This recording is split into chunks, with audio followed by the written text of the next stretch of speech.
Шинэ 7 хоногийн минь төргийн бүсгүүчүүдээ өнгөрсөн 7 хоногт би та бүхэндээ өгзөгний дасгал зааж өгсөн бол харин энэ 7 хоногт хөхний дасгал зааж өгнө.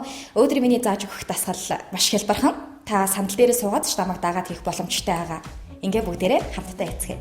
Ингээ бүгдээрээ хамтдаа дасгалаа эцгээе. Эхний дасгал маань баруун гараа өргөөд зүүн гараараа булчингийнхаа махыг хөх рүү оруулж өгөх байгаа.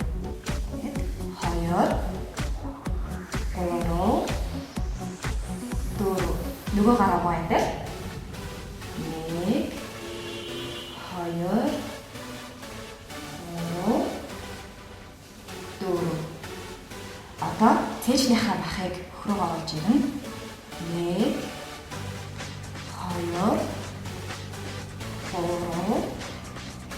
4 нөгөө талмай дээр 1 2 3 4 дараагийн нөлтөө 2 гараараа хий 1 2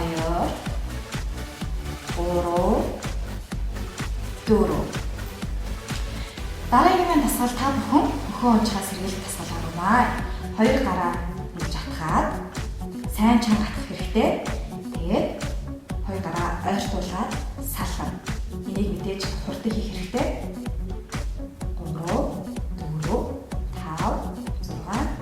8. За хамгийн сүүлийн дасгал маань болохоор 2 гараа зэрэг өргөөд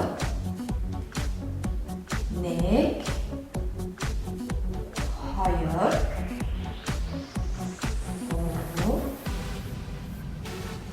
2 энэ дасгалыг тасалбгүй нийт 30 удаа хийх хэрэгтэй байгаа.